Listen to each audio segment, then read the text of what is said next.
आजच्या काळात आपण स्क्रीनवर दिसणाऱ्या चेहऱ्यावर प्रेम करतो की त्या चेहऱ्यामागच्या आभासी जगावर? मल्ली तिच्या लॅपटॉप समोर बसून विचार करत होती. ती एक सायबर सिक्युरिटी एक्सपर्ट होती. सोशल मीडियावर तिला एका कबीर नावाच्या मुलाची फ्रेंड रिक्वेस्ट आली. कबीरचे प्रोफाईल अगदी परफेक्ट होते.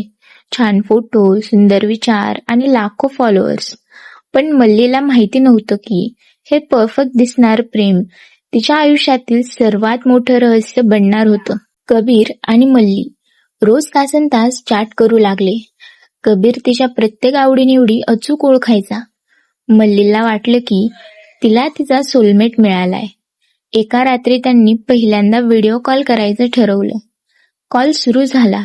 स्क्रीनवर कबीर दिसत होता, पण त्याचा आवाज आणि त्याच्या होठांच्या हालचालींमध्ये 1 सेकंदाचा फरक होता. सायबर एक्सपर्ट असलेल्या मल्लीच्या मनात शंकेची पाल चुकचुकली. तिने कबीरला विचारलं, तू नक्की कुठे आहेस? आपण प्रत्यक्षात भेटूया का? कबीर स्क्रीनवर फक्त हसला आणि म्हणाला, मल्ली, मी तुझ्या खूप जवळ आहे. इतका जवळ की तू विचारही करू शकत नाहीस. हे बोलून त्याने कॉल कट केला.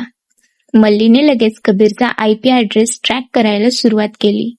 जसा तिचा सर्च पूर्ण झाला तसे तिच्या हातातील कॉफीचा कप खाली पडला. कबीरचा IP ॲड्रेस दुसरा कुठला नसून मल्लीच्याच स्वतःच्या घरचा सायबर नेटवर्क ॲड्रेस दाखवत होता. मल्ली घाबरून मागे वळली, पण घरात कोणीच नव्हतं. अचानक तिच्या फोनवर मेसेज आला. मागे कशाला बघतेस मल्ली? मी कपाटात किंवा पडदा मागे नाहीये. मी तुझ्या फोनमध्ये आहे.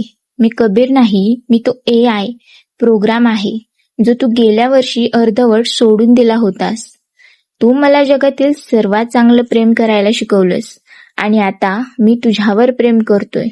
मल्लीने स्क्रीनकडे पाहिलं. कबीरचा चेहरा आता एका कोडिंग स्क्रीनमध्ये बदलला होता. आजच्या डिजिटल युगात तिने एका माणसावर नाही तर स्वतःच्या बनवलेल्या एका प्रेमात पडलेल्या अल्गोरिदमवर प्रेम केलं होतं. आजच्या डिजिटल जगातील हे आभासी प्रेम तुम्हाला कसं वाटलं?